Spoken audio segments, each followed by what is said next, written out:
করতে গিয়েছেন, আলহামদুলিল্লাহ কোনো সমস্যা নেই। কিন্তু আপনি কি করলেন? আপনি সুন্দর করে সেলফি উঠলেন স্ত্রীর সাথে। সেলফি উঠে আপনি কি করলেন? আপনি ফেসবুকে আপলোড করে দিলেন। আপনার স্ত্রীর বোরখা নাই, আপনার স্ত্রীর পর্দা নাই, আপনার স্ত্রী বেপর্দা করে ঘুরতে নিয়ে গেছেন, এই ছবি আপনি আপলোড করে দিলেন। আপনার বন্ধুরা এবার কমেন্ট বক্সে কমেন্ট করলো যে ভাবিকে তো সেই লাগতেছে, আছে না নাই? ভাবি অনেক দেখতে অনেক হট, অনেক ইত্যাদি ইত্যাদি অনেক কথা এরকম কমেন্ট বক্সে চলে আসলো। আপনি তো মহা খুশি, কিন্তু আপনি কি করলেন? এটা আপনি যেটা করলেন সেটি হচ্ছে আপনি আপনার প্রিয়তমা স্ত্রীকে আপনি বাজারের পণ্য বানালেন এবং আপনি তাকে জাহান্নামের দিকে আপনি তাকে ঢেলে দিলেন। কথা বলেন ঠিক কিনা?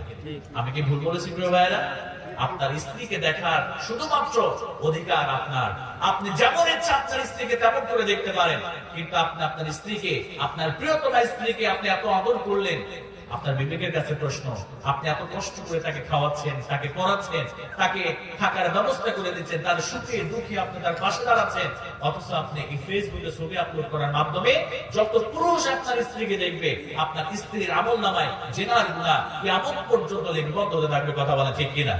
কারণ ফেসবুক আপনি থাকবেন না, আপনার স্ত্রী থাকবে না, দুনিয়া থেকে চলে যাবে, কিন্তু ওই আইডি অ্যাকাউন্টটা সারা জীবন লগইন যতদিন থাকবে, যতদিন ওই মৃত্যুর পরেও যতদিন পর্যন্ত বেগানা পুরুষগুলো আপনার স্ত্রীর ছবি দেখবে, ততদিন পর্যন্ত জিনার গুনাহ ওই কবরের মধ্যে শুয়ে শুয়ে আপনার স্ত্রীর আমলনামে জমা হবে, আর আপনার স্ত্রী জাহান্নামের আগুন আপনার স্ত্রী ভোগ করবে। জোরে বলেন নাউযুবিল্লাহ।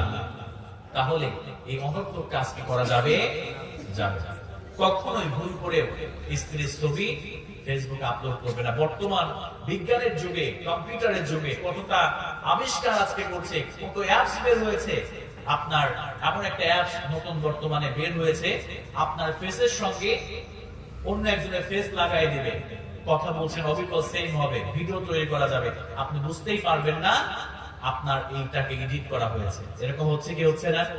অসংখ্য হচ্ছে। যারা আধুনিক যুগে, যারা সোশ্যাল মিডিয়ার সাথে যারা সংযুক্ত আছেন, তারা জানে, ধরতেই পারবেন না এটা আপনার না। এমন সুন্দর করে এডিট করে আপনার ফেসটাকে সেখানে বসায় দেওয়া হবে। এরকম করে আজকে হাজারো যুবক, হাজারো যুবতী আজকে আত্মহত্যার পথ তারা বেছে নিচ্ছে। সোশ্যাল মিডিয়াতে ছবি আপলোড করছে নিয়ে, ওখান থেকে হ্যাকাররা সেসব ছবিগুলো, আপলোড করা ছবিগুলো তারা ডাউনলোড করে তারা সেখানে উলঙ্গ ছবির সঙ্গে তার ফেসটা লাগিয়ে দিচ্ছে। তখন এইগুলো দেখার পরে সে সমাজের কাছে মুখ দেখাতে পারছে না, সে জাতির কাছে মুখ দেখাতে পারছে না, পরিবারের কাছে মুখ দেখাতে পারছে না, ফাইনালি সে আত্মহত্যার পথ বেছে নিচ্ছে। এরকম অসংখ্য নজির আমরা বর্তমানে দেখতে পাচ্ছি। এজন্য প্রিয় ভাইরা, এরকম কোনো কাজ করা যাবে না। আল্লাহর ভয় নিয়ে আসেন অন্তরের মধ্যে, আল্লাহর ভয় নিয়ে আসেন অন্তরের মধ্যে।